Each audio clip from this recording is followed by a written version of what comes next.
Dungeon Dynasty. This is a single player or a two-player cooperative card and board game where you create your own dungeon at a campaign level, and then you play against and attempt to defeat intruding adventures at a tactical combat level. In this video, I'll show how to set up the game and then a few turns of gameplay to get the idea of how this works. I'll play the simple game, the basic game. There's a full game option, which is using all the rules and a bit more complex. But for this video, it's a simple game. This is a playtest version, so a few things might be adjusted later on, and some of the images on some of the cards are placeholders for now, but all in all, things should be pretty much like it is here. So let's play a game of Dungeon Dynasty. So we've done the game ready for playing for the first time, and now the first game. So we can play a full game or we can play a simple game, easy game. And in this video I'll play an easy game. For the full game, I'll do another video for that. So the rules are made so you can actually just start. They'll show what to do step by step, so you don't have to read through all of the rules before. You can just go ahead. In addition, the text with a gray background, like this here, it's only used when playing the full game. So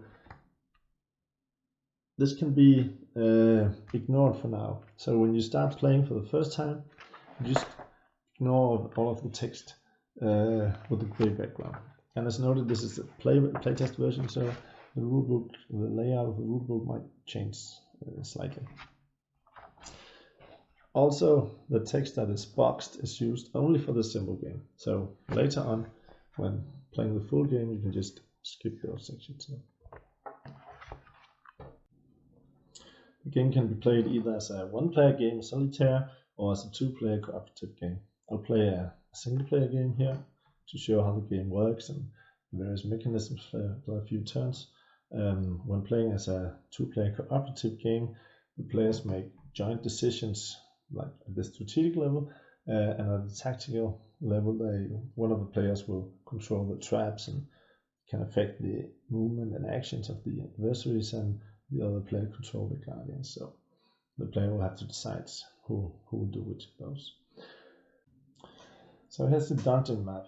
Here we'll keep track of the dungeon, and as we expand and develop it using a pencil, the classical way, we'll draw at least some of the more important aspects and parts of the dungeon.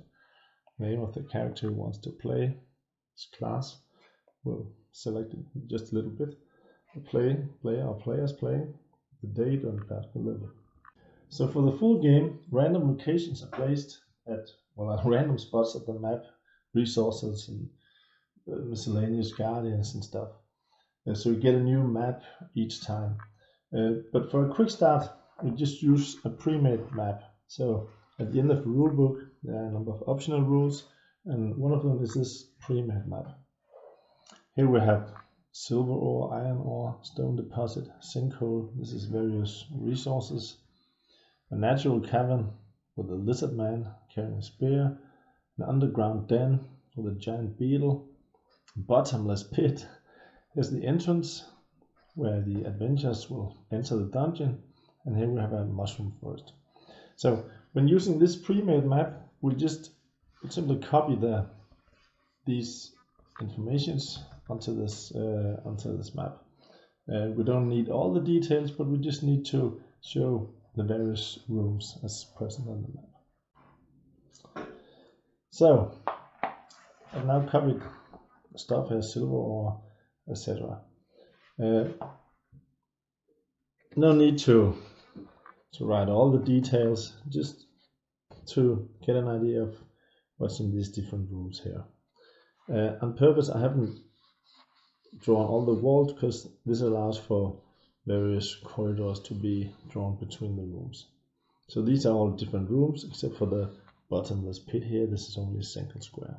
So now the map is ready, and when playing the full game, we then will place our the entrance to the dungeon ourselves. This leads to some interesting considerations. Where will I do my initial part of the dungeon? Do I want to reach the lizard man or the silver ore first, or what will I do? But here again, for getting a quick start, the entrance has been placed here. Alright, so setting up the game. First we need to place all the various cards and decks. So when playing the simple game, we'll use only 2 of the card mats, symbol game 1, symbol game 2. Just place them 1 and 2 to the left here. These are the decks we'll need most of the time. And then we need the inventory map here. This will show, we'll keep track of our level and infamy and gold pieces and resources, and when we're running out of luck here, and ingredients, how many ingredients we have in inventory. So we need to set up this stuff for start. So we have the decks sorted already. So now we'll just place them guardians here and attached guardians above. So we have the guardians here and the attached guardian cards. We'll do the same. Oops, we'll do the same for the other decks. So we placed all the decks. Guardians, attached guardians, tribes, attached tribes decks, the adventurers, locations, attached location deck, the classes, the attached class cards, and the workers. And then lastly we need the campaign deck basic cards. That'll be our starting campaign deck. And we need the basic trap deck cards, and we need the basic guardian deck cards. So these are the cards we'll be using for the simple game. We'll choose a class. There are 4 different classes: Veteran, Beastmaster, Necromancer, and Trapmaker, each with their own abilities and special cards and so on. For the simple game, we'll choose the Beastmaster, as we then avoid having to use equipment, weapons, and armor, and special rules for gaining corpses and piles of bones to animate undead or make more complex traps. So the Beastmaster is specialized in, well, beasts and populating the dungeon with beasts. Then we need to place all the counters to help us keeping track of our level and our resources. So for the simple game, we won't use ingredients, so the yellow counters won't be used. The blue counters are placed to keep track of this stuff. Here we have the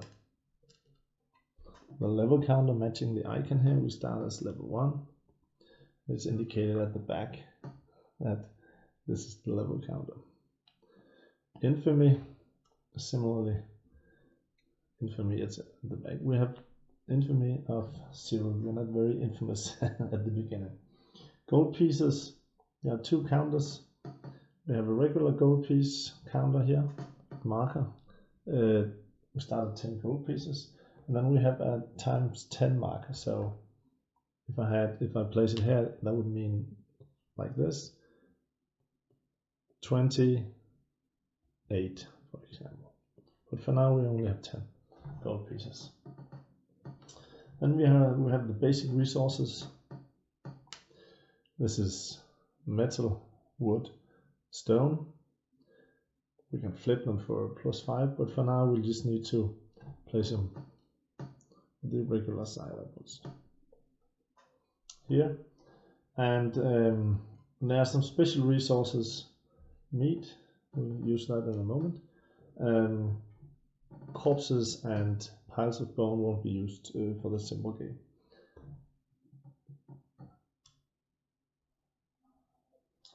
Then we have the out of luck counter. placed here.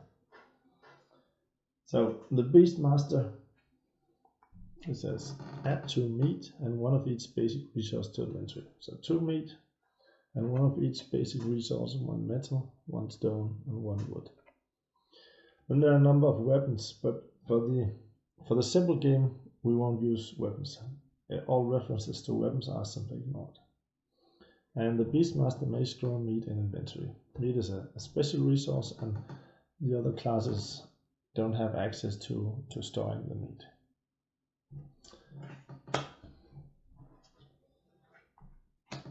So we've selected the Beastmaster. Now we've set up the initial counters here, and I'll just place it up here.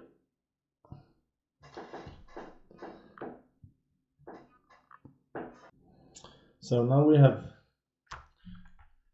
our dungeon map ready. We have selected our class level 1, infamy of 0. We have solved the various decks. The resources are in place. Workers, we always start with 2 goblin workers, so I'll just pick 2 worker cards, 2 goblin workers.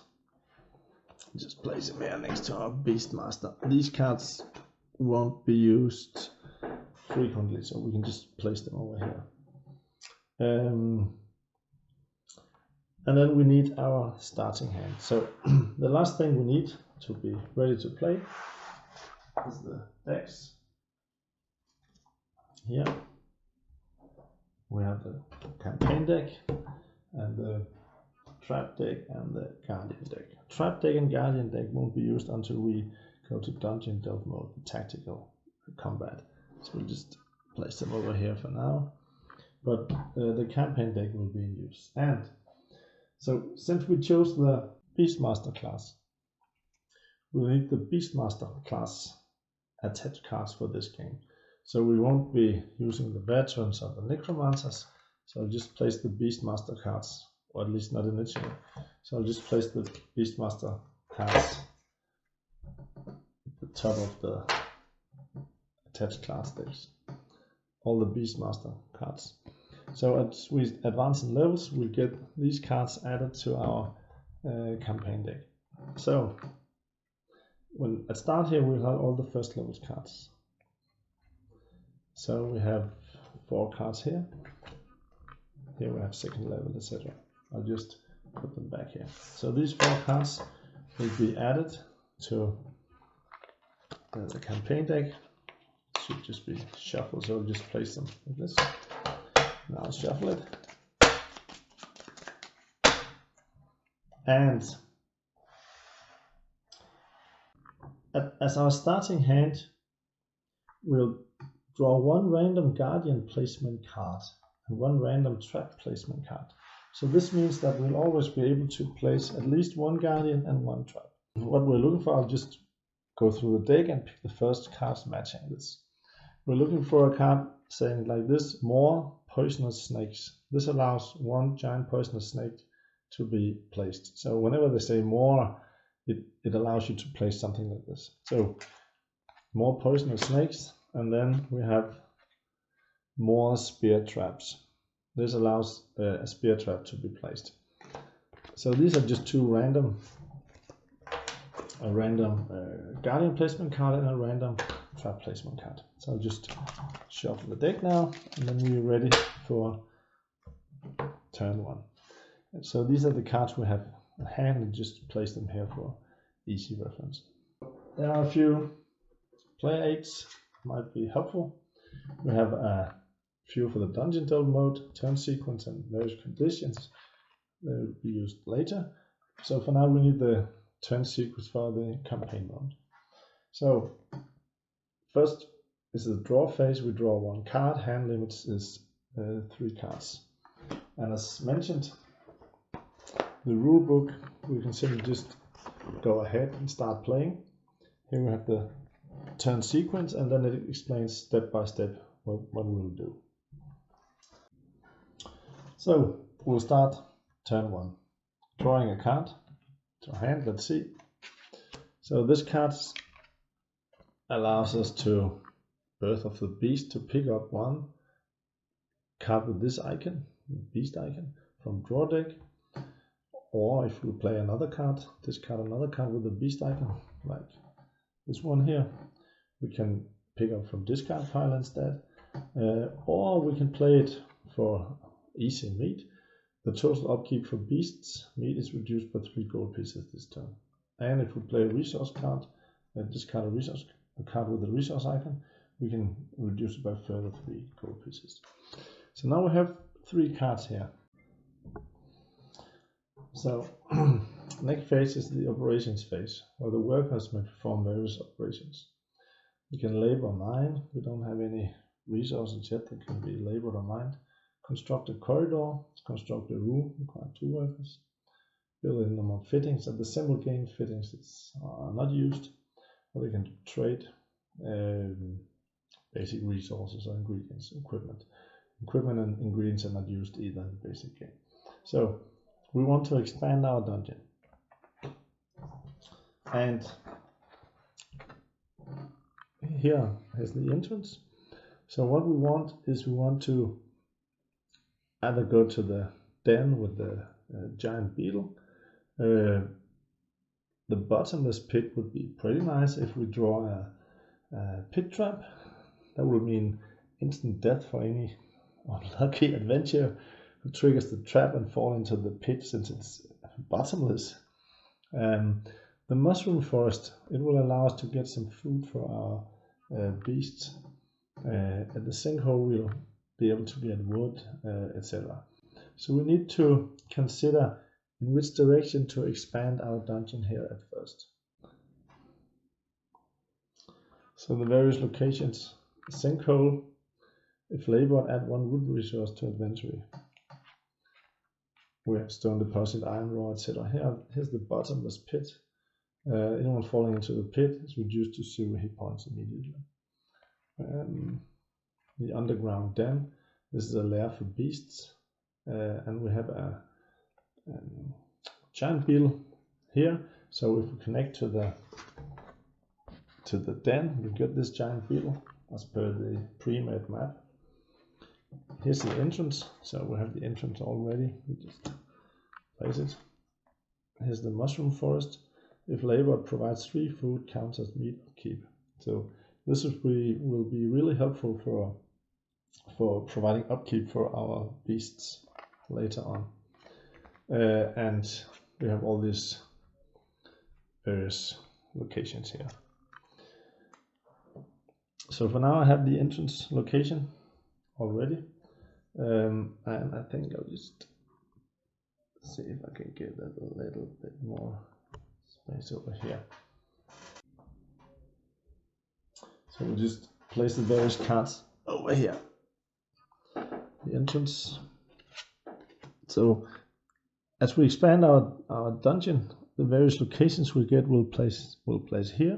Here we have our workers and our class. And these 2 decks are used for the Dungeon Delve mode later on.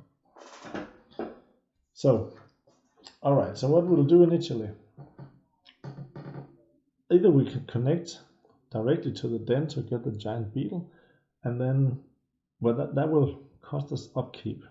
It might be worth it waiting a little bit, perhaps connect to the mushrooms, build perhaps a corridor around here to, if we are lucky to get a pit trap later on, we can place it here, perhaps place another trap or 2, and then connect to the den. And then we are ready to, well, invite the adventurers into our dungeon.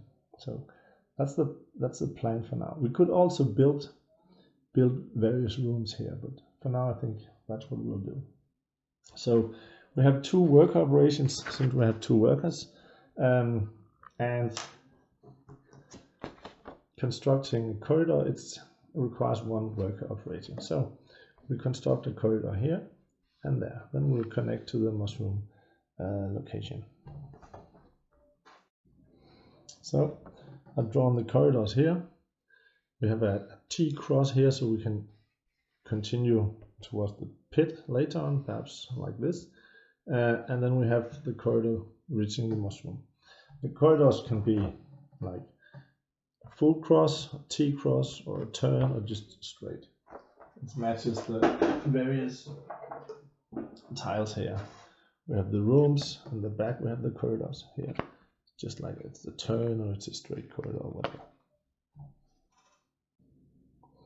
So as we connect locations to our dungeon, we get the location cards matching. So we connect it to the mushroom forest location, so we get this mushroom forest. So I just place it here, and then we, for reference, so we have the information need if we are going to use this location for something. In this case, if we labor it, that is, if we would use one of our worker operations to labor, then we can like harvest the mushrooms, and that will provide us 3 food, which counts as meat upkeep. That is upkeep for our beasts. As we connect to the mushroom forest location, we get the attached location card added to our campaign deck. So the attached location card for the mushroom forest, this one, location mushroom forest, this is green card. So this will just be shuffled into our campaign deck. And then later on, when we draw this, we can get some specific benefit matching the mushroom forest location.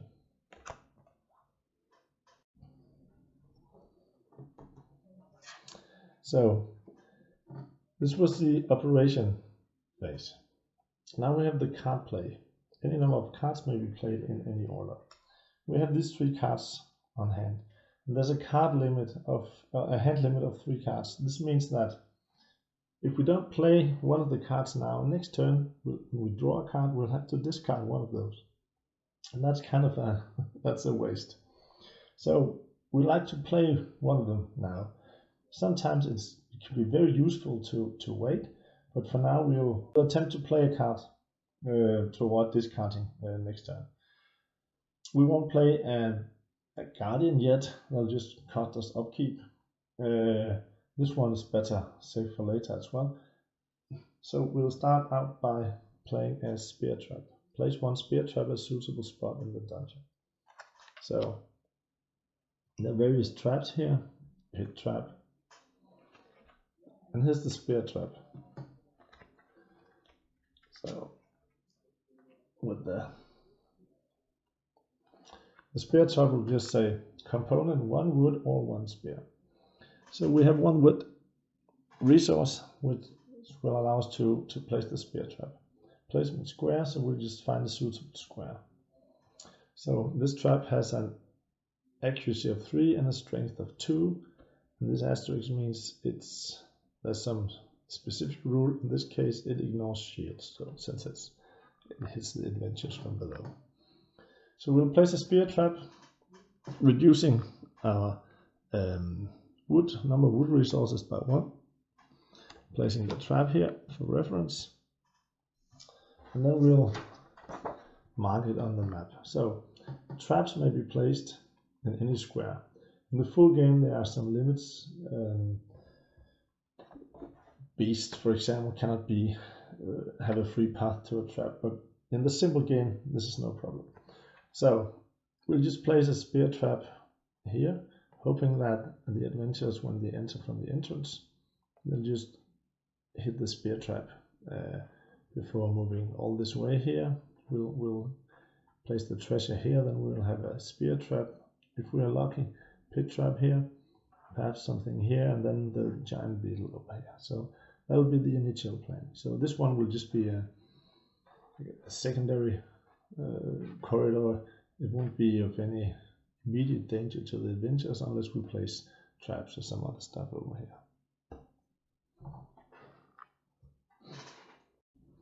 So I'll just mark the spear trap here. So we now play the more spear traps here. If we had a card with this icon, mechanics icon, we could discard it now to make this one reusable, meaning placing at the top of the draw deck. So next turn we would draw it again, either to place more spear traps if we had the resources, place another spear trap, or we could improve an existing spear trap, this spear trap here, by spending 1 metal. We could provide it with a coil spring, providing with more power and accuracy +1 and a strength of +1. But for now, we just play this card. It goes to the discard pile, so we just place the discard pile here. Also, as we improve our dungeon, we add cards to our trap deck and our guardian deck, which are used during the dungeon delves, during the tactical combat part of the game. So in this case, we have added a spear trap. So at the attached trap cards, we'll find a spear trap card. And that's why it's useful to have them organized in some way. A spear trap is just a level 1 trap.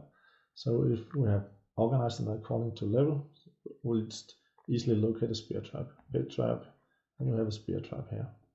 So the spear trap will be added to the trap deck, the attached spear trap card. I'll just place it here for now, and then when we reach the dungeon delve mode, I'll just shuffle it into the deck. We need to shuffle the deck anyway, so at that time. Okay, so this was the card play phase. Now we have to play upkeep, and this is a crucial part of the game, managing one's treasury and having enough gold for paying the upkeep. It's always a minimum of 1 gold pieces. So we need to pay 1 gold piece per worker, that is meat. We have 2 goblin workers, so that would be 2 gold pieces. 1 gold piece per level of guardians. We don't have any guardians yet, except undead, and beasts, they can eat meat. And we have to pay 1 gold piece per level of infamy. Our infamy is at 0 for now, so what we need to pay is a total of 2 gold pieces worth of meat to the goblin workers. We have two meat already, so we'll just spend those 2 meat to feed the goblin workers, and thus we have taken care of our upkeep. The final phase of the turn is the dungeon delve phase. So now we may, if we want, announce a competition. That is, we may place a treasure in our dungeon and invite adventurers, brave or foolhardy, or perhaps greedy adventurers, to enter the dungeon and attempt to get the prize. That will allow us to defeat them, loot their corpses for gold and other valuables, gain class levels and gain infamy. And to win the game, we need to reach infamy of 3, since this is just a short game. For a full game, we need infamy of 5 and a larger dungeon. So what we need is, in the end, is to kill a 3rd level adventurer. That will allow us to reach infamy of 3. But our dungeon is not ready for this yet. We only have a single spear trap. That won't do. That won't be enough. So we need to expand our dungeon, and we have plenty of gold, so there are no problems. So usually we spend our gold improving our dungeon, paying upkeep, and at some point we'll have to invite the adventurers. But for now, there are plenty of time for that. So turn 2, we'll just go through the turn sequence again. We'll draw 1 card.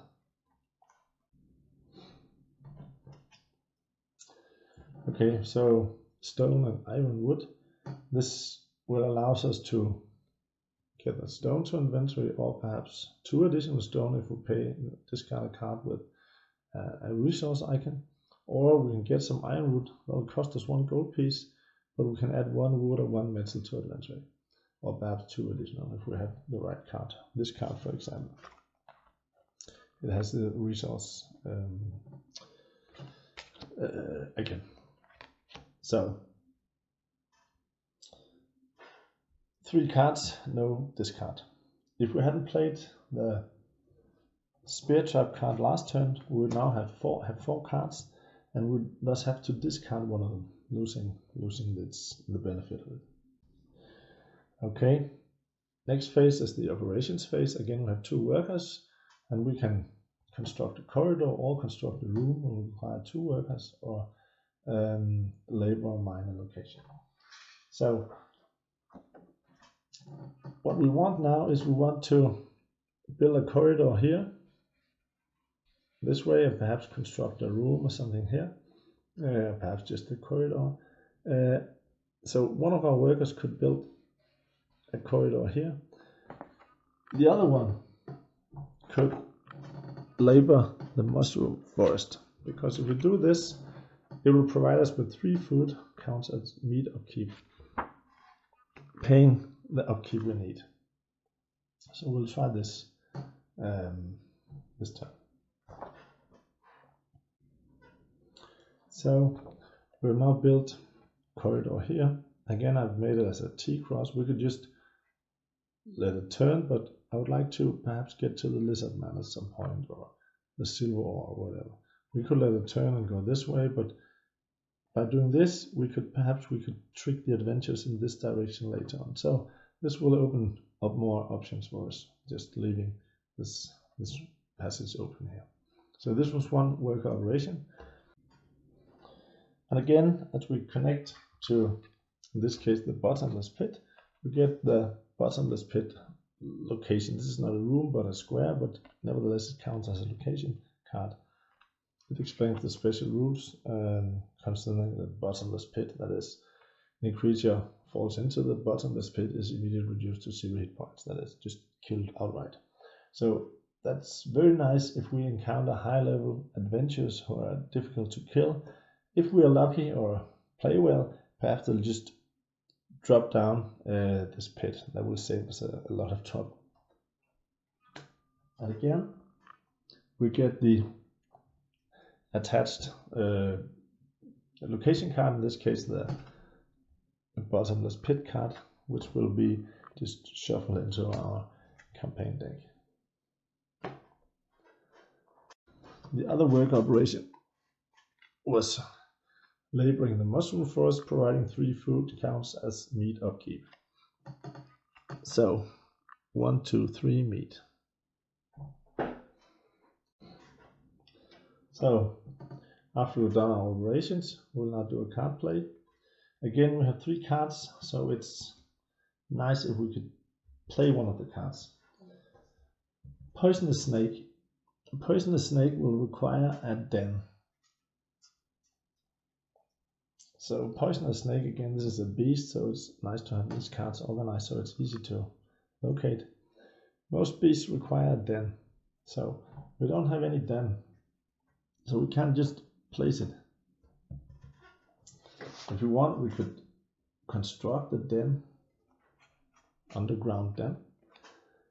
It's constructible, that is, we'll make a room which is an underground den, lair for beasts. Perhaps we could make a den here, or corridor this way, or perhaps this way and make a den, or whatever we would like. So we can't really play this card for now. The more poisonous snakes, because the poisonous snake requires a den, and the Death Rattle Viper upgrade or enhancement requires a poisonous snake. So this card can't be used unless we'll use it for enhancing another card using the icons. We could get some resources. Usually it would be nice to keep this one until we need them, but it's better to play the card than just waste it and having to discard it next time. And then there's this one, allowing us to draw a card from draw deck or provide more meat. This is a pretty nice card, so we'll wait with that one. Alright, so for this turn, we'll just get some resources. Since we just spent our last wood last turn building the trap, we'll pay 1 gold piece. We have enough of them to gain 1 wood to inventory. So we buy some iron wood, some wood. Spending 1 gold piece and gaining 1 wood for another trap perhaps. So we played our card and upkeep phase. 1 for each worker, that's 2. No guardians yet, so an infamy of 0, so only 2. Goblin workers will eat meat, so easy, just 2 meat. Also, since we play in easy mode, we gain 2 gold pieces, so we're actually gaining gold. So this is a very fortunate situation. Since we play the easy mode, we're actually gaining gold each turn, at least for now.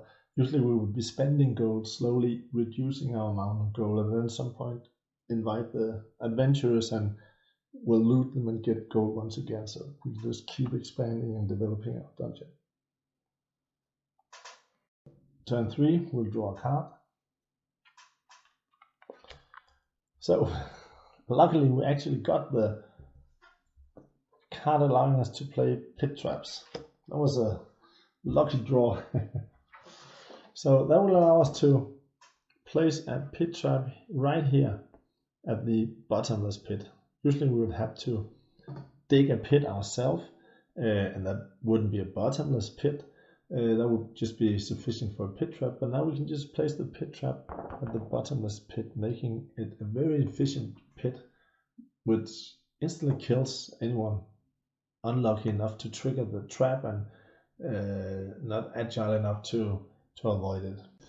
So the worker operations, we have our 2 workers. So this time we want to get a dungeon dev going soon, because now we can build our pit trap here. Perhaps we can connect to this den here. We'll get the giant beetle, and then we can place the treasure here. Then the adventurers will have to move through the spear trap, the pit trap here, and defeat the giant beetle to reach the treasure. So we have our initially small dungeon here that will allow us to start a dungeon delve. So that will be the plan. The corridor here, it's just a turn. This time I don't want to connect it to the entrance, so it's not a T-cross this time. We want the adventurers to go here, hopefully trigger the traps, and then enter the location with the beast. Where we'll place the treasure. Later on, perhaps we'll make another layer here or some other places, hopefully luring the adventurers that way. So that was one worker operation. For the other worker, we could harvest some mushrooms, but I think this time we'll make another corridor. Because a corridor is only one worker operation. We can make a corridor this way, and then next turn we can use both of our worker operations to build another den here, a room den for our poisonous snake. It could seem that we could have built a den here as well, but we can't have beasts within line of sight of each other. In the full game, we could just block it with an oaken door here, for example, but in the simple game, we don't use this extra stuff, so we'll have to build a room somewhere else in another section for the snake. So I made a corridor. I think we'll place the snake room here instead, because then we can go this way upwards later on, perhaps if we want, or we can go to the silver ore. So one corridor here and one corridor here. So again, time for card play, and this time now we'll play our pit trap. A pit trap,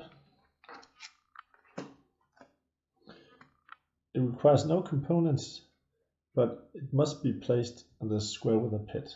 And we have our bottomless pit here, so that will allow us to place our pit trap here. Pit trap. The pit trap has accuracy of 2.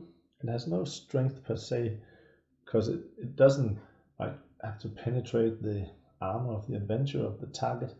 The adventurer, he just falls down into the pit and he suffers damage from that. Or in this case, since this is a bottomless pit, he's just killed.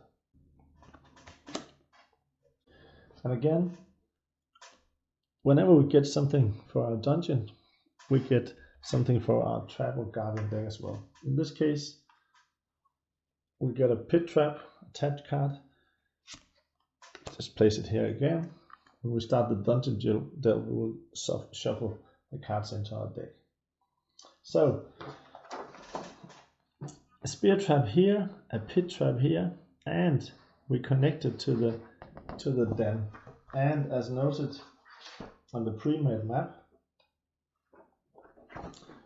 this den had a giant beetle. So all of the starting locations with allowing for monsters, they have a monster initially. If we had constructed the den ourselves, there wouldn't be any monsters from the start, then we would have to play a card to get the monster. But in this case, we get a giant beetle. So we'll go through the Guardian deck, and now it's a good thing that we had organized the cards. So we have all the beasts here, and level 1 beasts. Giant beetle is a level 1 beast as well. So we get a giant beetle.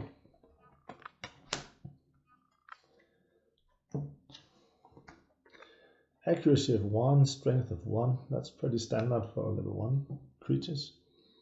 Agility of 1, but armor of 2, it has this carapace here, so it's not that easy to penetrate its armor. Dealing piercing damage with mandibles, and 2 hit points and a morale of 2. So our first guardian, our first creature, our first beast. And so we'll just note here, we have a giant beetle. We can just cross it out or write something else if we get another guardian later on. And again, we'll get attached card. In this case, we need to find our giant beetle. And again, if we have sorted the cards according to type, we'll find the guardians, well, the beasts, and here we have the giant beetle. There are 2 giant beetle cards. These are just similar. Sometimes they're not, then we get a random card, but in this case, they're just similar. So we get a giant beetle card, which will be added to our guardian deck. If we had a second giant beetle placed in the dungeon, in the same layer, for example, we'll get a second card here.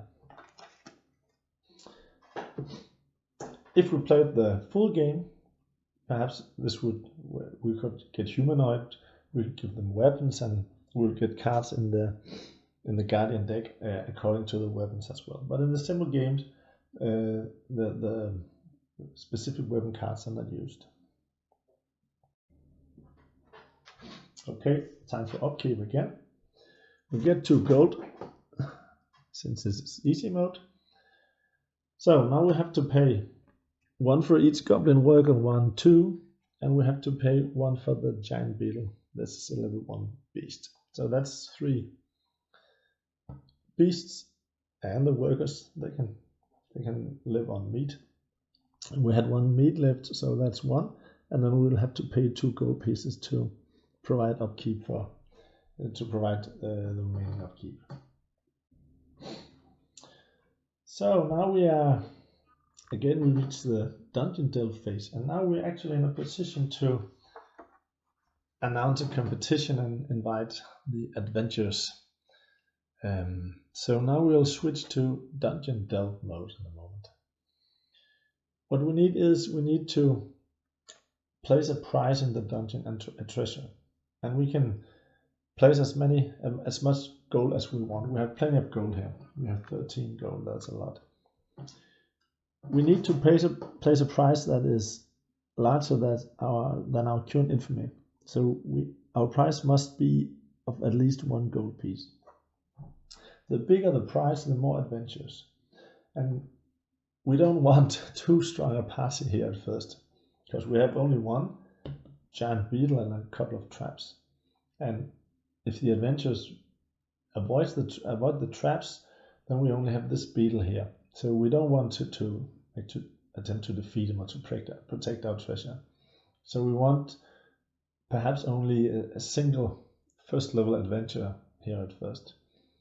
So if we made the price of only 1 gold piece, the treasure we place in the dungeon is only 1 gold piece, then there will come only 1 first level adventure, and we should be able to handle that.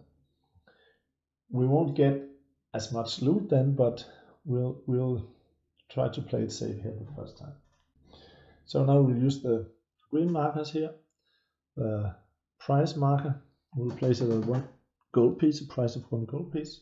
The other two, the adventure's destination marker and the other price marker, will be used on the tiles we'll place in a moment. Okay, so now we enter Dungeon Delve mode. So we won't be using our campaign cards until we enter the campaign mode once again. So I'll just place them aside to make a bit more room here, able to catch it all on the camera.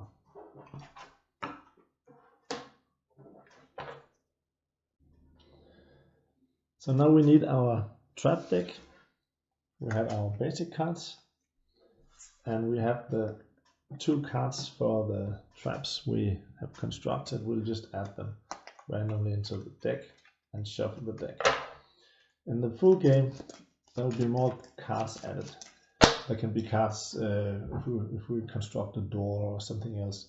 There will be attached cards added, and there will be cards according to or matching the adventures. And similarly, the Guardian deck, we only have 1 Guardian, but we have this giant beetle attached card. We'll put it into the deck and we'll just shuffle it. So we have the trap deck and the Guardian deck, and during the Dungeon Delve, each turn we'll draw a card from each of those decks here. So we just place our traps here and our giant beetle. So we'll now construct the dungeon with the various tiles. We have the entrance, the corridors, the den, the room here.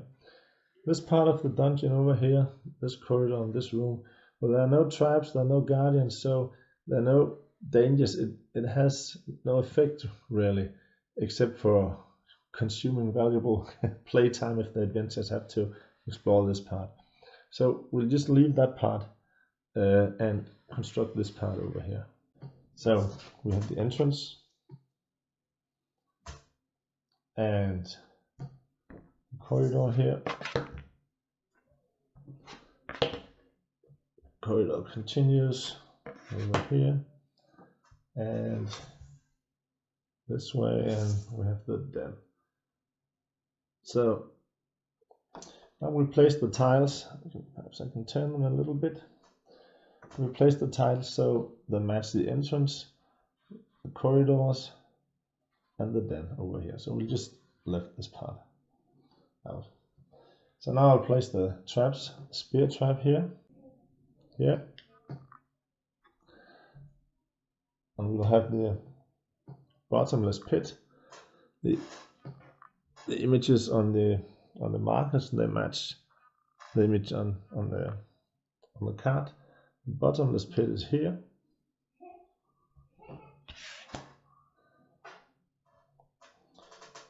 And we have the pit trap. And then at the entrance room, we'll place the stairs where the adventure enters. We'll just place them here. And we'll just mark it on the map. So at the stairs, location of the stairs for the next Dungeon Delve. And then we'll place our guardian. For this first Dungeon Delve, we only have 1 guardian, the giant beetle, and the giant beetle is located in this room, in its den, and we can place it wherever we want. So the facing here is important, front and back. So I'll just, for now, I'll just place it here, with the front in this direction, so when the adventurer or adventurers move here, can move forward and attack. Could also place it up here, for example, but for simplicity's sake, let's just place it here. We had placed a treasure of 1 gold piece, a price of 1 gold piece. That means that a total of 1 level of adventure will enter the dungeon. The level of the adventurers will never be more than 1 higher than our infamy. Our infamy are at 0 at this moment, so only first level adventurers will arrive for this Dungeon Delve. And since we only offered 1 gold piece, the price is 1 gold piece, there'll be 1 single first level adventure chosen at random. So I'll just pick all the first level adventures, and if the adventure deck has been sorted according to level, then it's pretty easy. Then I'll just shuffle the deck, and I'll just pick the top one. So a young adventurer, a fighter, level 1 adventure. There are a number of other adventures: a burglar, acolyte, soldier, crossbowman, apprentice. So there are 4 types of 4 classes: thief, cleric, fighter, and mage. For the simple game variant, no spells are used and no ranged weapons are used. But the young adventurer here, he is armed simply with a melee weapon, longsword, round shield, and leather armor. Accuracy of 1, strength of 1, slashing damage, agility of 1, armor of 2, 4 hit points, and a morale of 1. So he actually matches our giant beetle somewhat. Armor of 2, he has his leather armor and round shield. And notice that he has 4 hit points. Our giant beetle only has 2. He has only morale of 1. He's just a young adventurer exploring the dungeon, a dungeon for the first time perhaps. But in this game, the adventures are usually a bit tougher than the guardians. The whole idea is that the adventurers are the ones exploring the different rooms and perhaps encountering 1 trap or a second trap, or just 1 trap and fighting the giant beetle. So let's see how this goes. The young adventurer, and we'll locate his standee. And since I don't have much room here because of the camera, I'll just move him over here. Usually it's nice to have your stuff separated from the adventures, but in this case I need the trap deck here and the guardian deck to fit within the frame, so it'll be a bit packed over here. But now we have all the stuff ready. The price, I'll pay the price, I'll place the price rather, I'll just place it here. In the full game I can build chests and doors and so on. I'll probably place it in a chest, but for now let's just leave the price in. A couple of player aids. The turn sequence is just on the other side of the turn sequence for the campaign mode, turn sequence for Dungeon Delve mode, and the other one here is an overview of the various conditions in the Dungeon Delve mode. So phase 1 is the draw phase. We'll, at the start of the Dungeon Delve, we'll just shuffle the trap deck, and we'll shuffle the guardian deck. And then if we're playing a 2-player game, 2-player cooperative game, one of the players using this deck and the other one is using this one. So the master of the guard and the master of traps. This is I'm playing a single player game, so I'll just control both. But they are separate hands. So we're allowed to have 3 cards from this deck, from trap deck, on hand, and 3 cards on hand from the guardian deck. If we play 2 players, we'll be allowed to have 4 cards to take into account that I have all the information and I can plan it perhaps better than 2 different players would be able to do. So I just draw a single card and I need some more room. So usually it's not a problem, but I'll move this a little bit further here. So we have the room for our adventures and beetle here.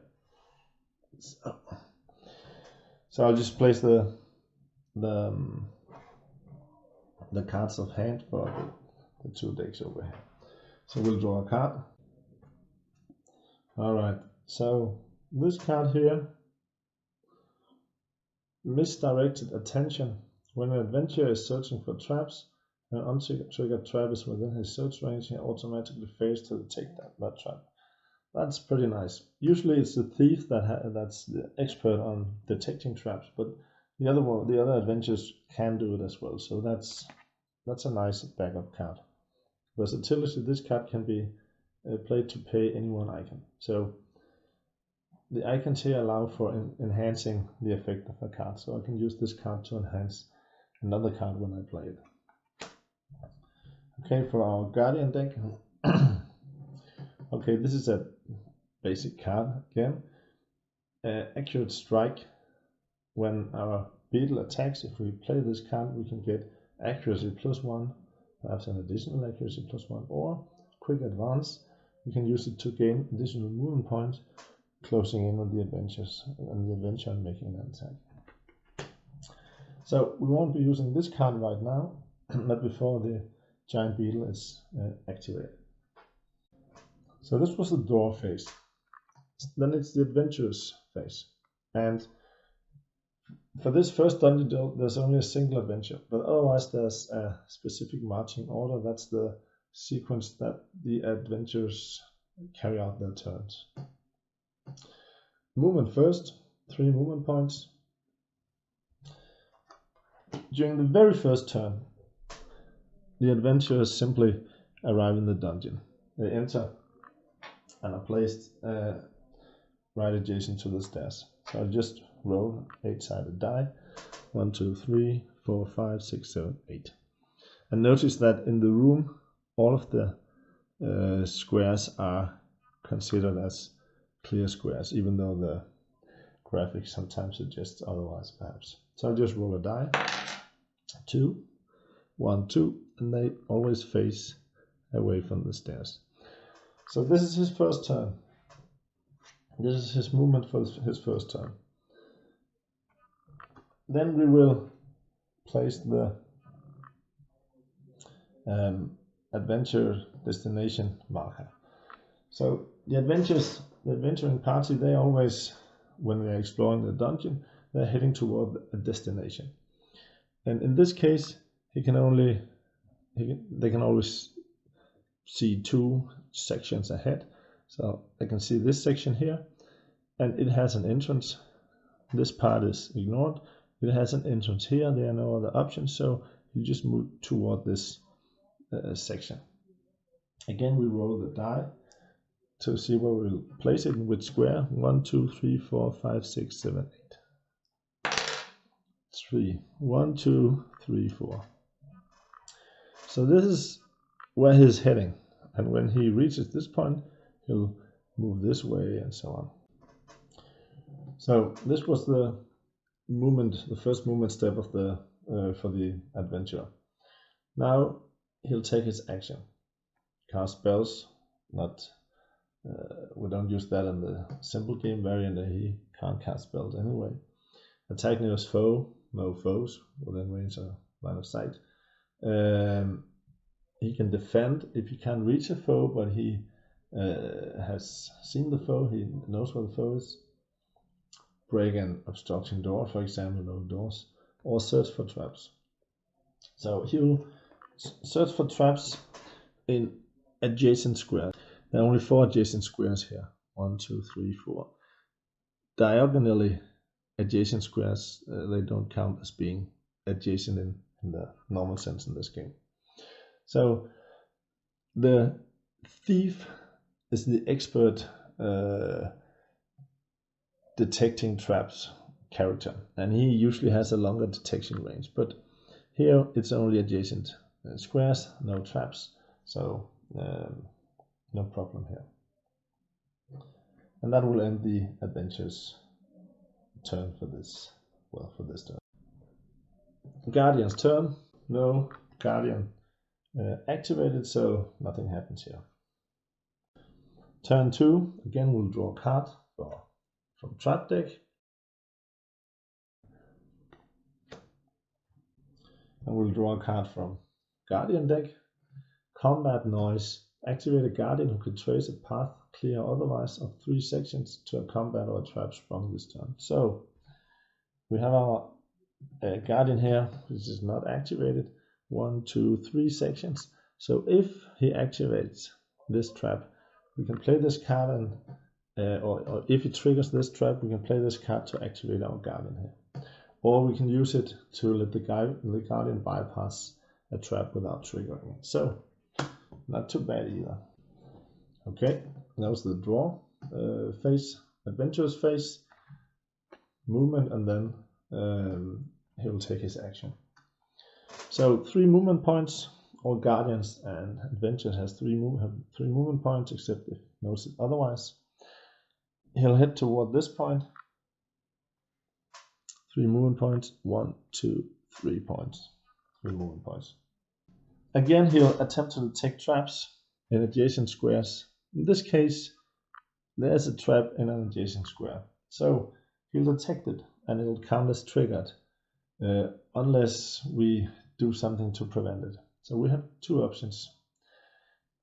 We can try our luck, and if we're lucky, he won't detect it this time. However, every time we try our luck and are lucky, the out of luck marker is moved 1 step upwards, making it more difficult to be lucky the next time we try our luck. So we want to save trying our luck if we can. Because in this case we have the misdirected attention card, which allows us precisely to avoid the adventures detecting a trap. So I'll play this card, just place it here in the discard pile, so he didn't detect the trap this time around. Guardian phase, no activated Guardian, so that's it for this turn. Turn 3, again we'll draw a card. This is the card attached to the spear trap, so that's particularly useful in combination with the spear trap. Delayed trigger, it won't be of much use here, but if there were 2 adventures in the party and one of them moved into the square with the trap, if we play this card, it wouldn't trigger until the next adventure entered the square, and that would allow us to target a mage, for example.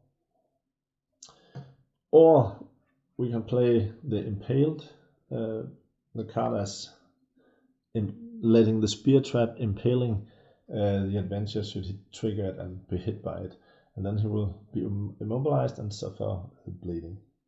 So not a bad draw. And for the Guardian deck,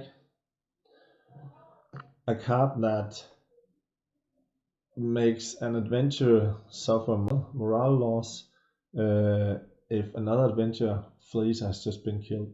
We can't really use that in this dungeon since there's only 1 adventure, but surprise attack. If a Guardian was not in enemy line of sight at the start of its turn, when it attacks, it gets it surprises the foe. So this can be useful if we can use it probably for the beetle here, for the giant beetle. Okay, movement for the adventurer. He moves towards the destination marker. He reaches it, so we'll have to place it anew. If this corridor continued here, there was 50% chance he would move this way, but now he has only 1 option, moving this direction here. So here he sees he has a line of sight of 2 sections, 1, 2, so he can see that it just ends here. However, it's possible for him to move this way in this direction, so he'll go here and then this way. So again we'll place it. Rolling a die. 1, 2, 3, 4, 5, 6, 7, 8. So he'll now move, he spent 1 movement point, and he'll now move towards this square. So now there are 2 paths of equal length. He can move this way, or he can move this way. So we'll just determine it randomly. So he moves in along this path. 1 movement point, 2 movement point, and we want him to trigger the trap. And luckily we have the this card, which makes him turn left. So this is just the right time to play it.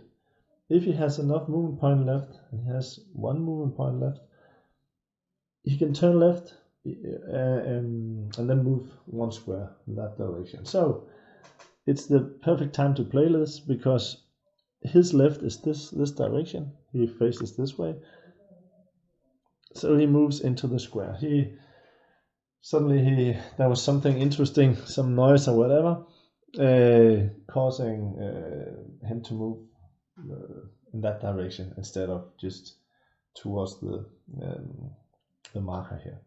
So this triggers our trap. The spears, they spring up from below, and hopefully they'll hit him. So spear trap.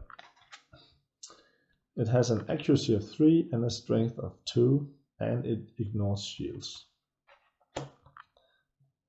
Our adventurer here, perhaps I'll just show, he has an agility of 1 and an armor of 2.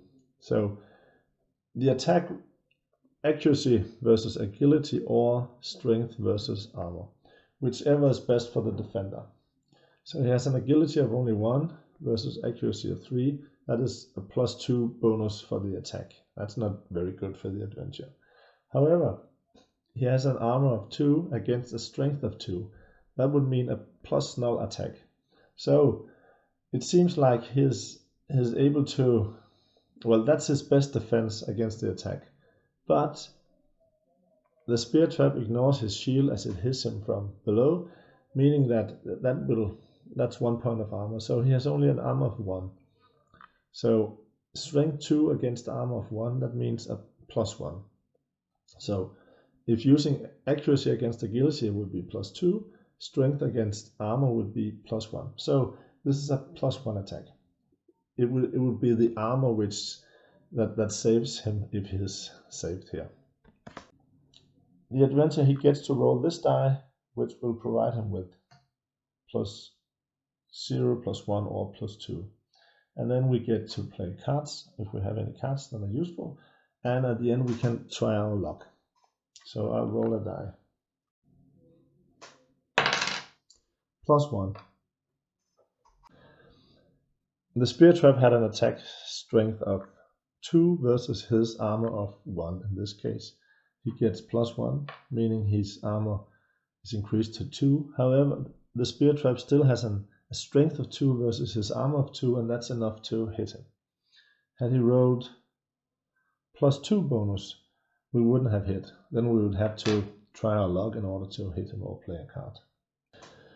So the spear trap deals damage, piercing damage. It has no effect in this case. 1 point of damage. So unless specified, it's always 1 point of damage. So he suffers 1 hit point loss. He has 4 hit points, so no problem for him just yet. And the spear trap is now being triggered, meaning that he can just, and he moved this way, he can just enter the square without triggering or without being attacked by the trap from now on, unless we reset it. But we have our combat noise card. Allows us to activate a guardian within 3 sections of a trap sprung or combat. 1, 2, 3. So we'll play the card and activate this guardian. Now the adventurer is hit by our trap and he suffers damage. Now we want to play our card here, and so he's impaled now. It requires spear trap. That's exactly what has hit him. When an adventurer has just suffered puncturing damage, piercing damage, and he has indeed, he's immobilized and suffers bleeding. So he's immobilized. We place an immobilized marker, and he suffers bleeding. So things are not looking good for our young adventurer. So Our guardian was activated, so we can now move it. Our adventure has only a morale of 1.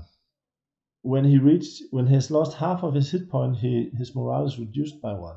That means he reaches 0 morale, he flees, he attempts to escape from the dungeon.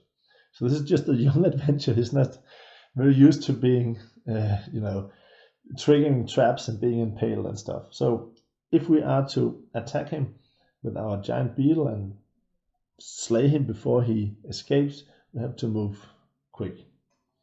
So 1, 2, 3, that's a standard movement allowance. Quick advance, that will allow us to move an additional 2 squares, plus 2 movement points, plus 2. 1, 2. We can't move diagonally, only to adjacent hexes. 1, 2, 3, 4. Next turn it'll be hard to reach him because there are 4 squares to reach him, and usually its movement allowance is only 3, but let's see what we draw. New turn, we draw a card. Path undecided. So this card is useful in larger dungeons. If we had corridors here and rooms and traps and guardians, and we would like the adventurers to move in this direction first, to suffer from all those encounters before they move in the right direction for our prize and treasure here, there would be a 50% chance they move this direction and this direction. And if the path was along this way, we can play this card, and then hopefully they will move this direction instead. So this is a nice card for larger and more complex dungeons. The small dungeon, there's only 1 path actually. It's not very useful. However, a bit of luck, that will allow us to move the luck marker 1 step downwards on the out of luck track. And that can be quite useful. If we have been trying our luck multiple times and been lucky multiple times, then we want to reduce out of luck so we can have a better chance of becoming lucky later on. Guardian deck. Oh, quick advance. A powerful strike will provide a bonus for strength if we're attacking, but quick advance will allow for a +2 movement points. So that was a very lucky draw.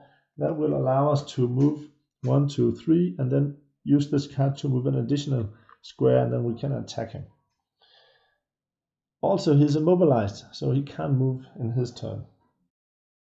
The adventurer's turn. He's immobilized, he can't move.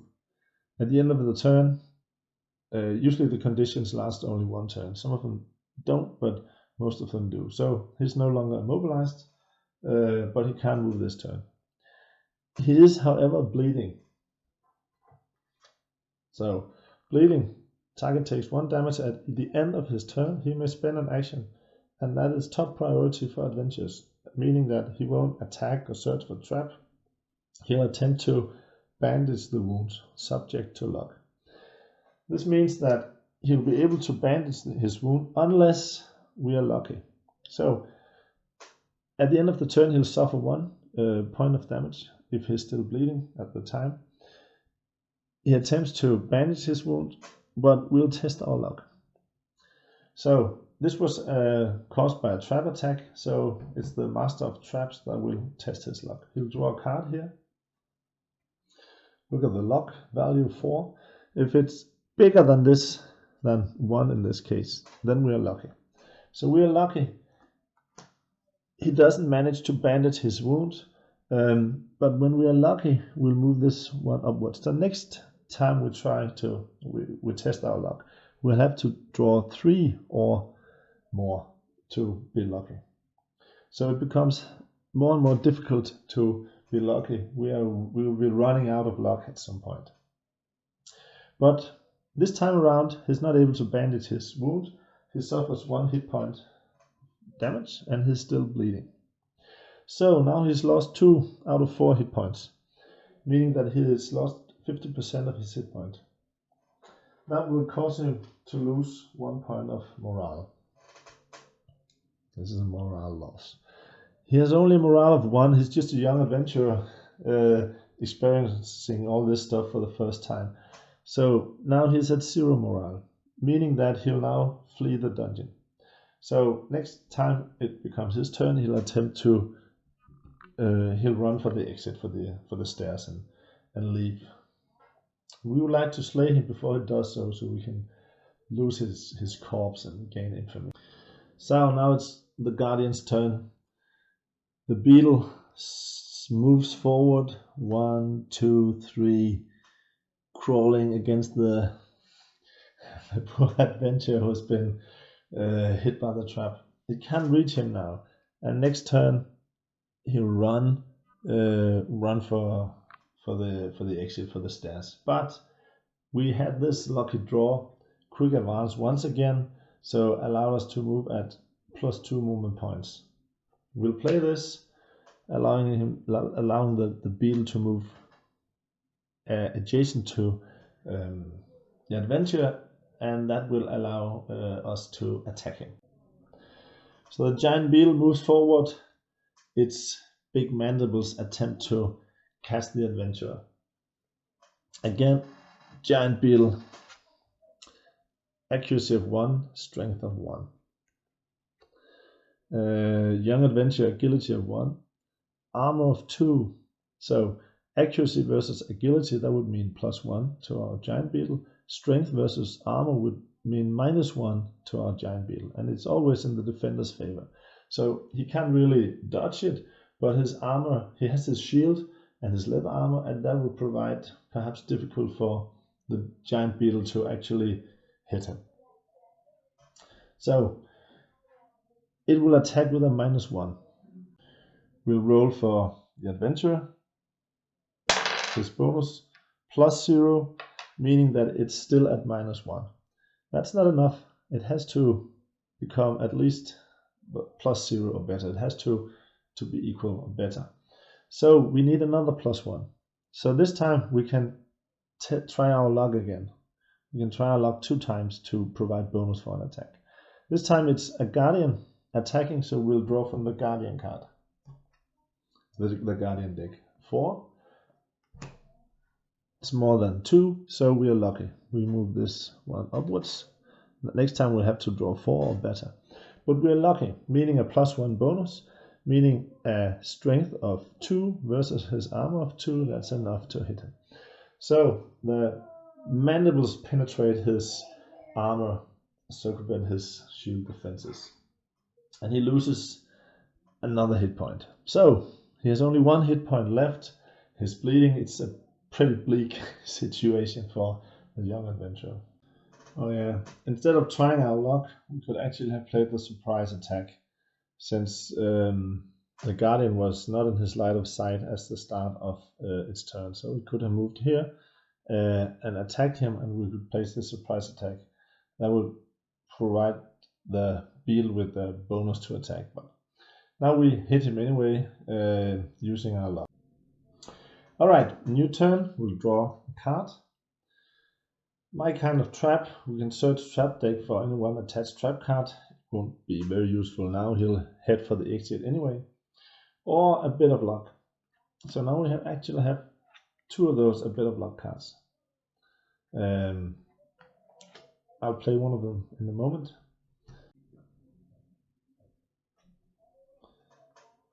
Mandible luck. This is the deck for this is the card for the giant beetle.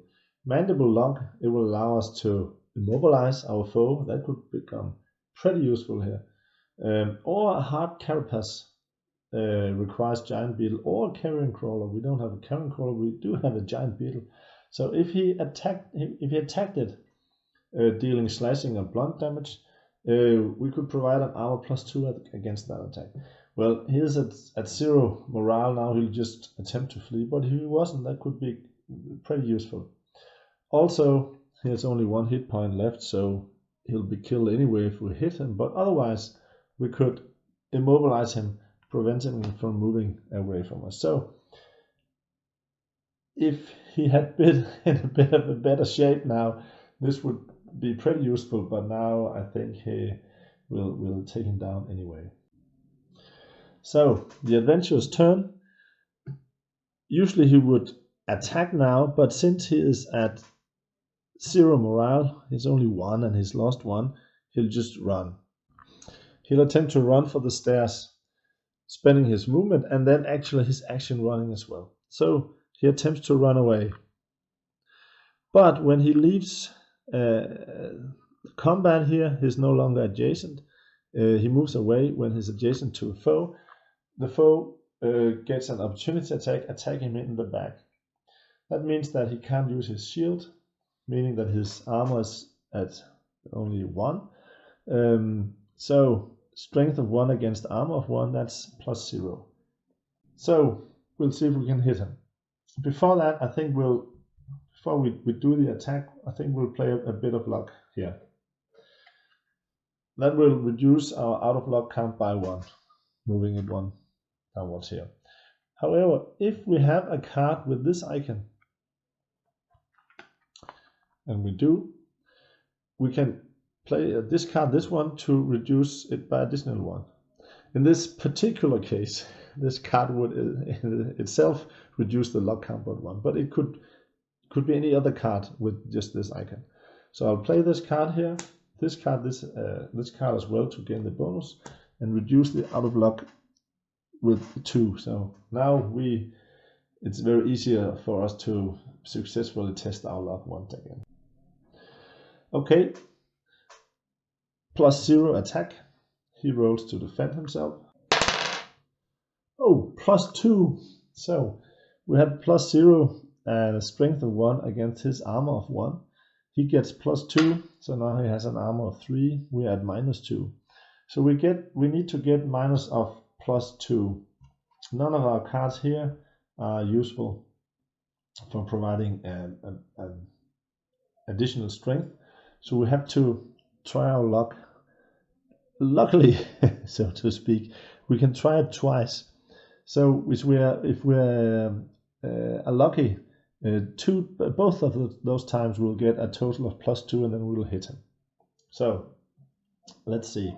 This is the Guardian attacking, so we'll draw from the Guardian card. It's the Master of the Guard who will draw. So first we now need to draw 2 or more. Most of the basic cards, they have a pretty high luck score. When we get the better cards, the luck score is lower, so kind of balancing it out. 4, no problem. So that was +1. Now we need to draw 3 or more. 4 again, a lot of 4s here. So we get +1, +2, meaning that we negate his +2 bonus. Hitting him, he suffers 1 point of damage again. 1, 2, 3, 4. He's lost all of his hit point and he's now slain. We'll then place a corpse marker here to indicate there's a corpse. It has no importance now since the delve is over, but for longer delves it sometimes plays an important role later on. So now we killed the young adventurer. Well, looks like I forgot he was bleeding, so actually he should have, since that was top priority, he should have attempted to bandage his wounds. We could test our luck, he would have lost his last hit point. But this was not too bad that I forgot, since I then got to show how to make an attack here. So the young adventurer slain. Dungeon delve is over, there are no more adventures. We are victorious. We have defeated the adventurers attempting to reach the prize. They didn't do it. So now we return to campaign mode, because after the delve we gain loot for the slain adventurers. We gain infamy, and sometimes we gain a class level as well.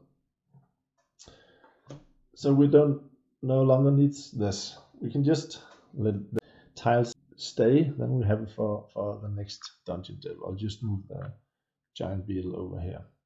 This was a very successful dungeon delve. we didn't lose any guardians. It didn't even lose any hit points. Our spear trap turned out to be very successful, but we were very cautious because our prize was only 1 gold piece. So only a single first level adventurer entered the dungeon. So we did play it pretty safe here. That means that we only get to loot 1 adventurer. Also, since he is level 1 and we are already level 1, we won't advance to level 2. When we at a later dungeon delve, hopefully, kill a level 2 adventurer, then we'll advance to level 2 and so on. Our infamy will be increased, however. But we'll go from dungeon delve mode to back to campaign mode. So I'll just leave the tiles here for next time, the destination marker. The corpse here, we have this corpse now. We can use it for meat. We can feed our goblin workers with the corpse of the slain adventurer. Had we been a necromancer, we could perhaps have animated it for a zombie, or later on, if it decays to a pile of bone, we would have animated a skeleton. But for now, this was the dungeon delve. Now everything is ready for the next delve. I'll just remove the cards here. We don't need them until the next delve, and they'll be shuffled anyway at that time. So I'll just remove them, place them aside. Okay, we're now back at campaign mode. We have our cards at hand, our draw deck, and discard pile. So we won this delve. So we gain loot for the slain adventurers. We gain 1 lock draw. That means drawing from here so many gold pieces. This is just a level 1 adventure, so we draw once. And there's 5 gold pieces he's carrying. We loot his corpse for 5 gold pieces. Had he been level 2, then we would draw another card and get half of that amount, half of that luck amount. And had it been level 3 adventure, we'll draw again. So 1 full draw, and then for each additional level we'll draw an additional luck draw and get half of the gold. So 5 gold pieces here. That's pretty nice. So we're now at 18. He has some equipment. So in the full game we'd get a longsword card, a round shield, and a leather armor. We could, well, if you had an orc guardian, for example, that guardian could be equipped with his weapons and stuff. But in this simple game we don't use equipment, so we simply get 2 gold pieces for each piece of equipment. 1, 2, 3, that's 6 gold pieces. So now we have looted him. We have 18 plus 6. That's 24. Lastly, we get 1 gold piece for the difference between our price and our current infamy. So infamy 0, the price of 1, that means 1 additional gold piece. So had we placed more gold pieces as the treasure, we would have gained a bit more here. Alright, so that's our loot. If we are slayed at an adventure of a higher level than our current level, we would advance class level. If we slay an adventure at a higher level at our current infamy, we'll advance infamy 1. And this was a level 1 adventure, infamy of 0, so we're now at infamy 1. We become a little bit more feared among the adventurers, or infamous. When we reach infamy of 3, we'll win this game because it's only a short game. I won't play it till the end. I'll just show you how this stuff works. So now we've slain the young adventurer. We'll place him here, slain adventurers. So next time we announce a competition, that is start a dungeon delve, he won't return. That will be some of the other adventures. So now we have completed the delve very successfully. Gained gold pieces, gained infamy. I'll just place this one here at 1 because it always starts as 1 for the next delve. So we're back in campaign mode. Draw, worker operations, card play, upkeep, and then we can consider another dungeon delve. Usually we have plenty of gold, so usually after a delve there'll be enough gold for a few turns of expanding and developing the dungeon, gaining additional creatures, and then perhaps a bigger prize the next time, more powerful adventures and so on. So we'll draw a card. Let's see. Okay, trip to town, cost 1 gold piece, add any one basic resource to inventory. So that will allow us to get metal, stone, or wood. That can be useful if we need to construct another trap, for example. Or mercenary. Randomly select 1 humanoid guardian. Level infamy or lower, that means level 1 or lower. That could be an orc, for example, or goblin. Of the ones not currently in play. You might place it at a suitable section of the dungeon. We don't have any suitable spot at the moment, because humanoids, they require a guard room. We don't have a guard room just yet. We could buy one, and then we could get a humanoid. Also, if you play, if we discard a card with one of those icons, then we could actually pick the humanoid. So we could pick an orc, for example, instead of just randomly determining. I'll just move our slain adventure here. Then when we slay more adventures, we'll have a nice row of slain adventures over here. Okay, worker operations. The plan was to construct a room here with perhaps poisonous snakes. Now we have the option to get a humanoid instead if we want. So we want to consider, do we want a underground den here for our poisonous snake, or do we want a guard room for our humanoid? In any case, the guardian have a line of sight of 2 sections. So when the adventurers enter this section, they'll be activated and they'll move to attack. So next time when the adventurers hopefully trigger a few traps, they can be attacked here before they can move downward toward the room with the treasure. We could also place the treasure here if we want. There's some limit, a max of 3 squares, but there are 3 sections, but corridors count only as half. So 2 halves, that's 1 section, another half, and then a full section.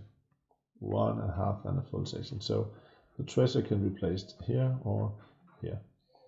So that can be our plan for now. We have 2 worker operations. Constructing a room, that requires 2 workers. So we'll use both workers for constructing a room here. Okay, so we're now constructing a guard room just for variety's sake. It could, as I mentioned, easily have been a den as well. So a guard room, we found the guard room location, or a guard room location. Yep. It's constructible, layer for humanoids. So we get the attached campaign deck card here, location, guard room.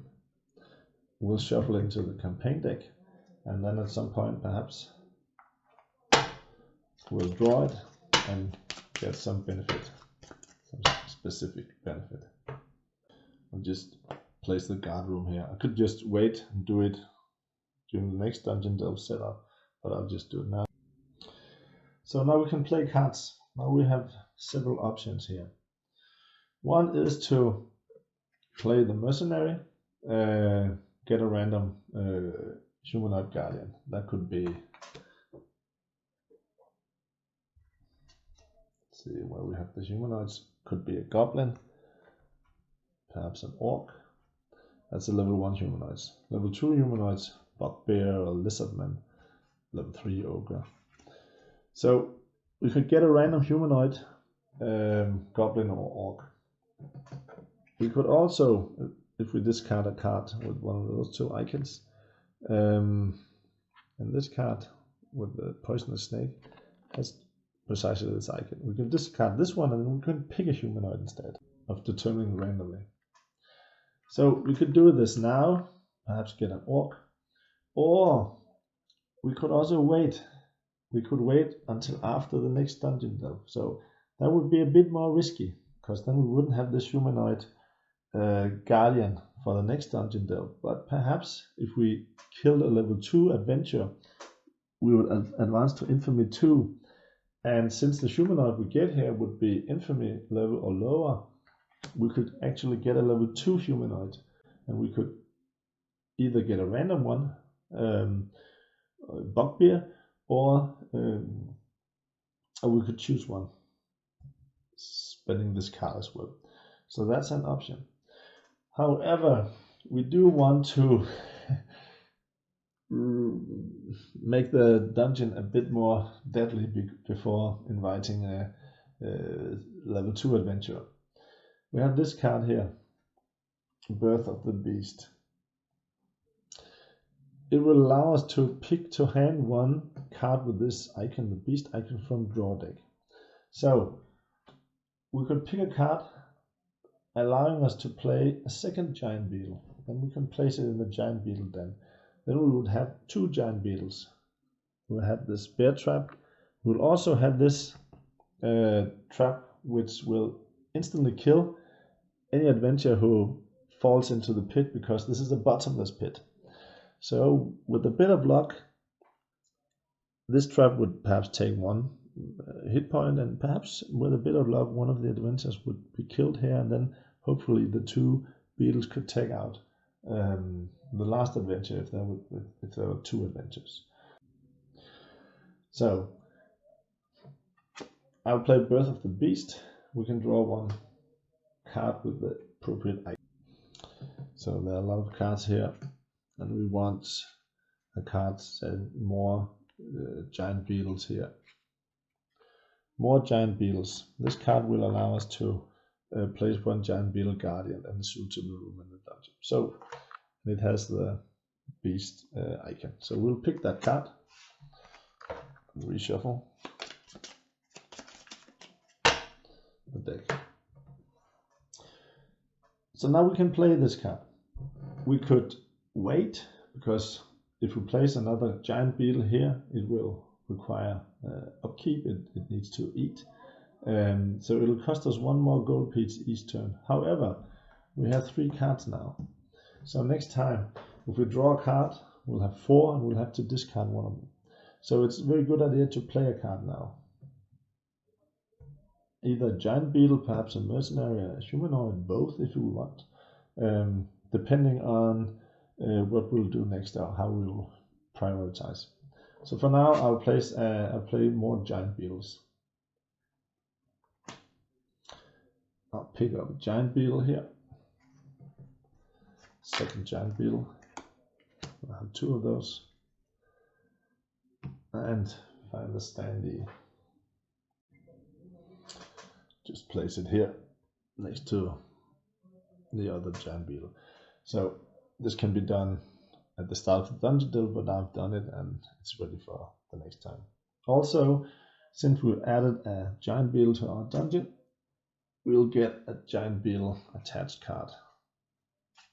So I'll locate it here. Another giant beetle attached card. It'll be added to the guardian deck. Just place it there, and then I'll shuffle it into the deck when we start the delve, because perhaps more cards will be added and just shuffled at that time. Okay, upkeep. During upkeep, we gain 2 gold pieces. Since this is easy mode, we have a lot of gold in our treasury, no problems at all. And then we'll have to pay. Corpses can be converted to meat. So we have this corpse, we convert it to meat, we just use it to feed perhaps our goblin workers. If we didn't convert it, it would just turn into a pile of bones. It would decay. That would mean we'll just lose it. So the upkeep cost is 1 per level. Level 1, that's 2. 1 per goblin worker, 3, 4, and 1 per infamy. Infamy of 1, that's 5. So we now have a total upkeep of 5. 1 meat can be used to satisfy a goblin worker or a beast. That leaves 4. Cost us 4 gold pieces. So instead of 27, we end up at 23. So again, we can now initiate a dungeon delve if we want. We have plenty of gold. No problem paying our upkeep. So usually we just take more campaign turns, expanding our dungeon, making it even more deadly and ready for the next dungeon delve. But for this, since this is just a game showing how to play and showing the various aspects, I'll just make ready for another dungeon delve. I won't play it through, I'll just set up for it and explain a bit of how it works with more than one adventure and how to gain a level. So for the sake of this game, we'll just initiate a dungeon delve right ahead. First thing, we'll have to determine the size of the prize. It always has to be more than our current infamy, so at least 2 gold pieces. This time we want to slay hopefully a 2nd level adventure, meaning that at least 2 gold pieces, but since it's randomly determined, now it can be level 1 or level 2 adventures, since they are always up to our current infamy +1. If we have a price of only 2 gold pieces and we draw a level 1 adventure, we'll have to draw another level 1 adventure. That means we won't get a level 2 adventure, and that then we won't gain a class level and or infamy, and then we won't be able to get our bugbear that we are looking for. So that we are aiming for. So we would like to get at least 1 level 2 adventure. So we could also increase the price to 3 gold pieces. We have plenty. That would mean a 1st level and a 2nd level. Hopefully it could also mean 3 1st level adventures, but hopefully a 1st and 2nd level. We could increase to 4. We can place as much treasure as prize as we want, but then we would risk 2 level 2 adventures, and perhaps that's a bit too much for us to handle at the moment. So a price of 3 gold pieces. We'll just place the price here again, and then we'll draw adventures randomly. So now it's level 1 and level 2 adventures. So all the level 1 adventures, all the level 2 adventures, not level 3. We'll leave them. And then we'll have to shuffle. Since all the level 1 and level 2 are, since this is organized, we want to make sure that it's not just all the level 1 and level 2 in a row. And then we'll just randomly determine, just pick the top card. Okay, a crossbow man. He has ranged attack, and when playing the simple game variant, all ranged attacks are ignored. So we just remove him from the game. A thief, level 2 adventure. So just remove the place aside the campaign stuff for now. Level 2 adventure thief. So this was a level 2 fighter, but since our price is only at 3 gold pieces, we need a total of 3 levels. We already have 2 levels here. That would mean 4, so it can't be the fighter. Not the cleric either, 2nd level. but then a first level acolyte. So now a thief and an acolyte enter our dungeon. We'll just place the remaining adventures there. Okay, the standees for the thief. The thief has a search range of 3, meaning that he can locate traps within 3 adjacent or 3 squares of his current location. Hopefully we can prevent him from detecting our traps, especially the bottomless pit. If he falls into that pit, or the acolyte does, then one of the adventures slain already. The acolyte, he has prayers, but since we're playing the simple game variant of the game, prayers and spells are just ignored, so he'll just fight with his mace. So we will need the campaign deck cards just now. We will need the trap deck. We haven't added any new traps or any new stuff to our dungeon, so just shuffle the trap deck, and then we will shuffle our guardian deck.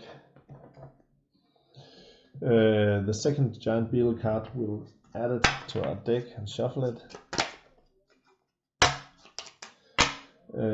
So now our decks are ready. The first turn I won't play the entire deck, I'll just first set up stuff here. We'll draw a card. My kind of trap allows us to search for attached card, trap card, a bit of luck here. Combat Nice, but that was the same card as we had earlier. So we'll draw a card for each. And the first turn the adventures will be placed randomly. The marching order, as long as they're not in combat, it's thief, fighter, cleric, wizard. And when it's combat, the thief moves last instead. So it's the thief first. We randomly determined. 1, 2, 3, 4, 5, 6 is here. Well, his facing, technically it's determined randomly. It's just facing away from the stairs, but he has no effect anyway. Just placing like this. The acolyte, 5, 1, 2, 3, 4, 5 here. So they'll take their, that was the movement actions. The destination marker, we'll place it up here somewhere. 1, 2, 3, 4, 5, 6, 7, 8.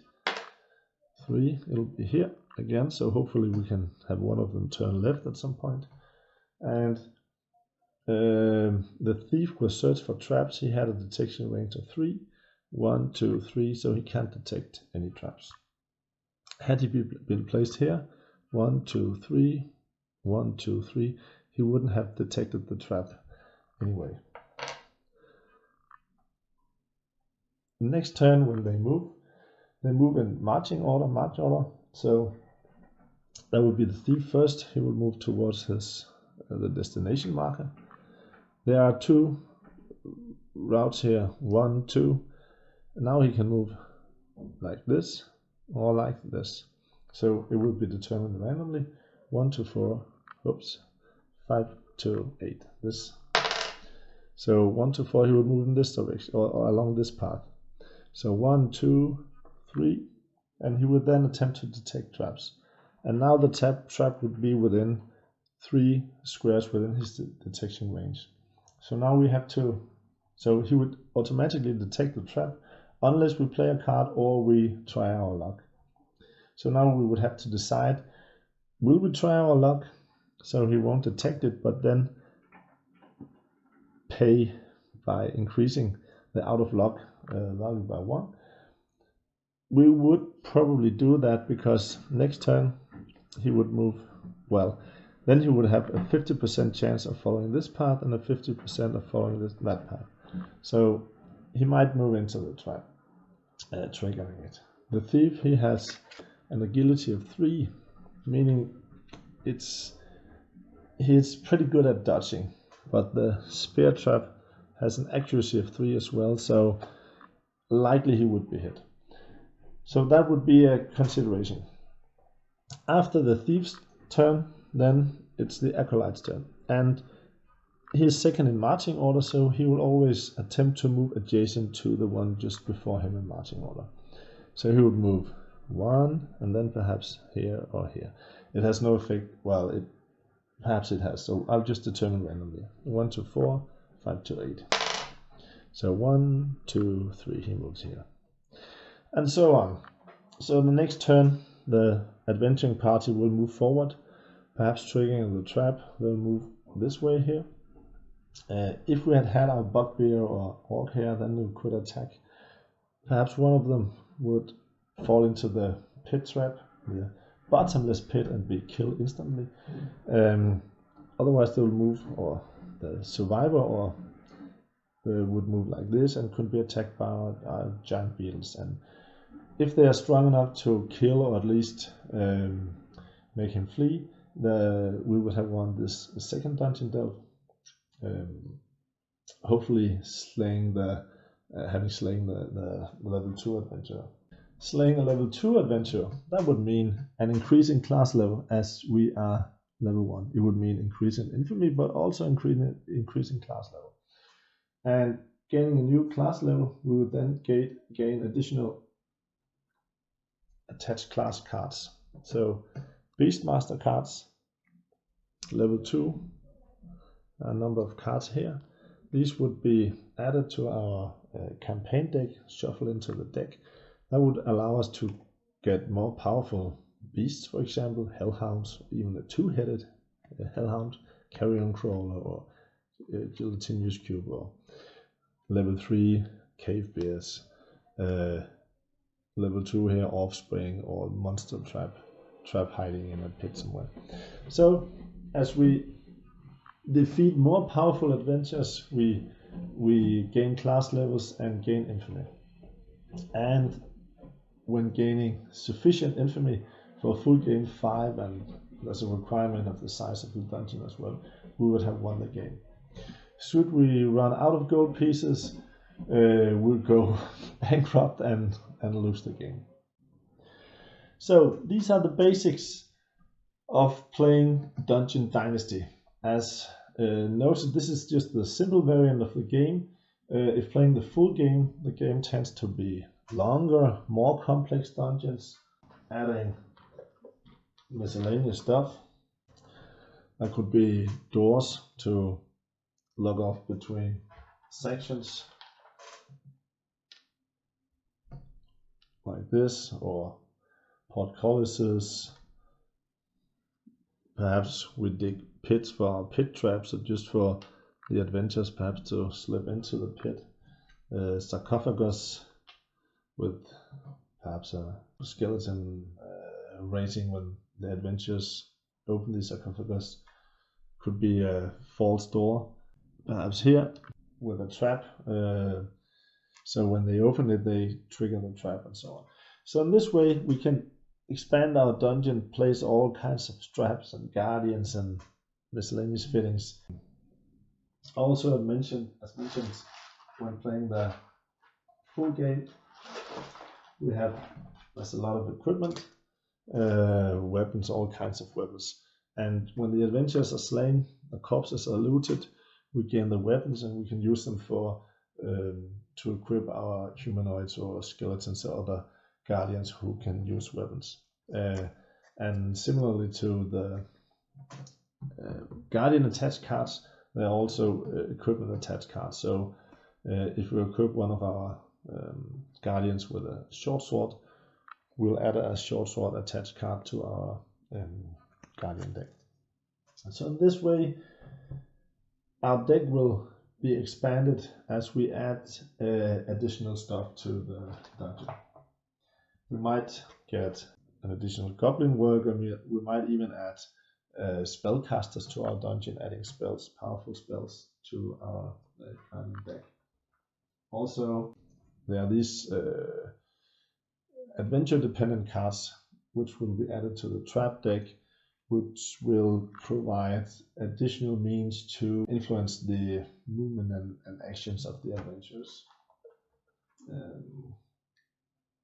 And as we build all this stuff, we get more cards here, more special rules for these specific stuff we built, and we get more cards added to our trap deck according to the stuff we place in our dungeon. So in this way, Dungeon Dynasty is a game of playing in campaign mode, constructing the dungeon, placing the inhabitants, traps, and all the other stuff, making it a real death trap dungeon, and then inviting adventurers to attempt to gain the prize, going to dungeon delve mode, playing the tactical combat, and then the effects or the results of the dungeon delve will influence what happens at the campaign mode afterwards. So there was just an example of the first part of a dungeon delve game using the simple game variant. I hope you enjoyed it. Thanks.